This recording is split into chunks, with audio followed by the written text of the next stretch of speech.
This right here is over $120,000 worth of silver, and this is the equivalent in gold. You might have already guessed, today we're talking silver versus gold. Our clients often ask us, which one should I own? Which is better? I'm going to be sharing my answers to those questions in today's episode of Inside the Vault.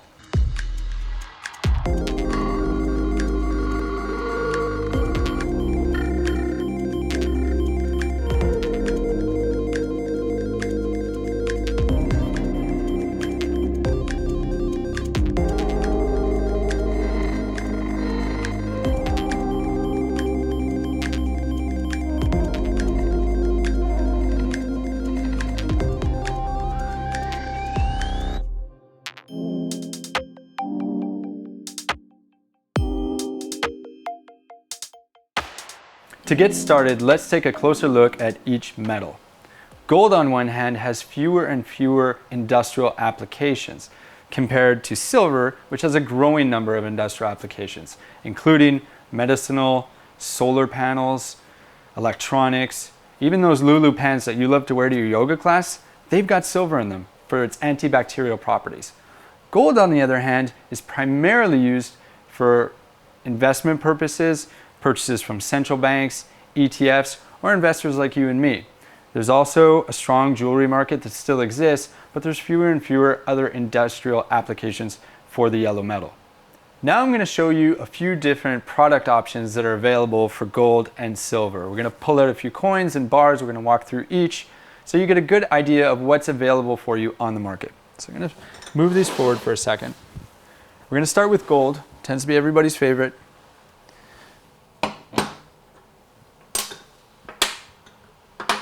All right, first up is a 1 ounce gold coin. This is the size or denomination of gold coin that's most commonly purchased by precious metal investors. It's also fairly easy to recognize the value of this coin because when you go online and look at the spot price of gold, it's always referring to 1 ounce. Another common product that you're going to see purchased by precious metal investors are bars. Right here we have a Royal Canadian Mint 5 ounce bar. So the size of this bar, those 5 troy ounces, is the equivalent of 5 of these coins. Next up, you've got a PAMP Suisse 10 ounce bar. So you've noticed already that we've got different producers of products. We had a few Royal Canadian Mint products. Now we've got a PAMP Suisse bar. It's produced in Switzerland, imported into the North American market. Again, it's the equivalent of 2 of these 5 ounce bars or 10 of the 1 ounce products. If you were to purchase one of these, the premium is going to be a little bit lower than the smaller products that we already looked at. And we've got a kilo gold bar. A lot of our clients prefer these kilo gold bars.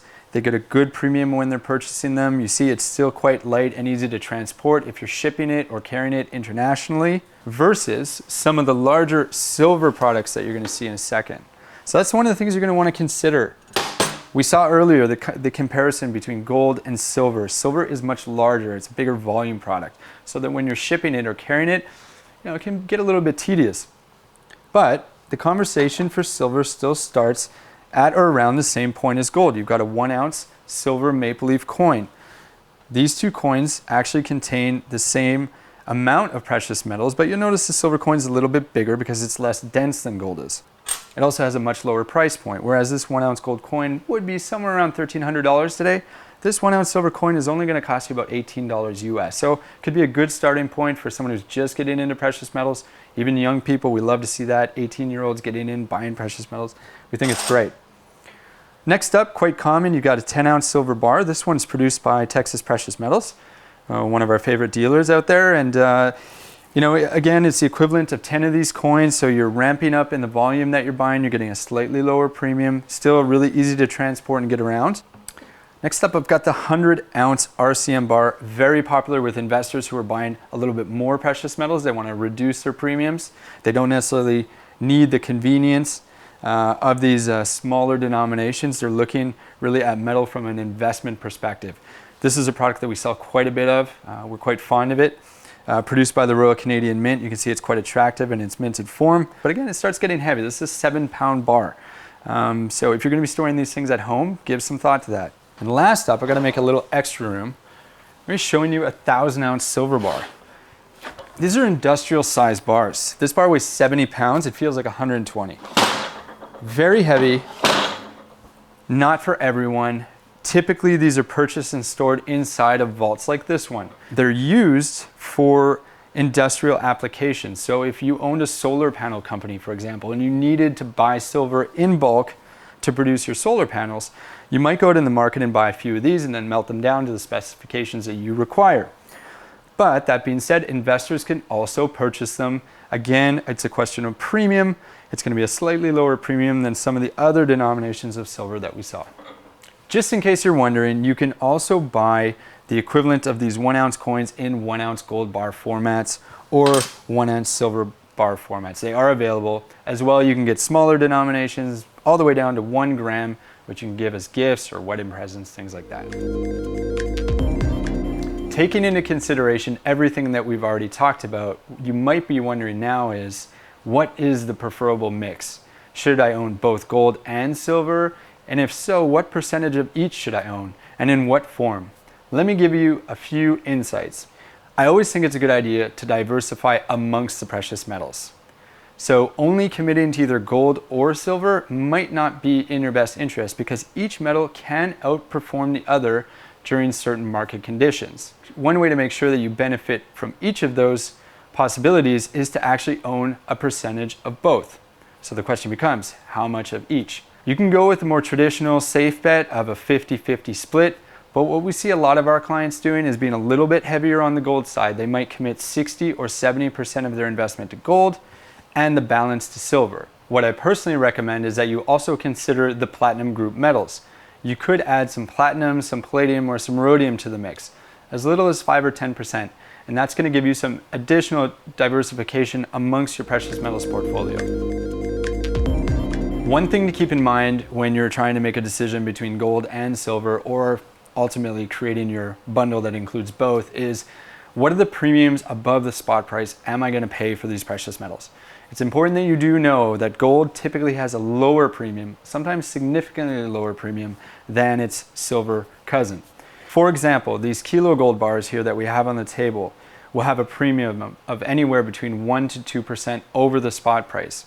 Whereas these 100-ounce silver bars over here will have a premium of anywhere between 3 to 5%.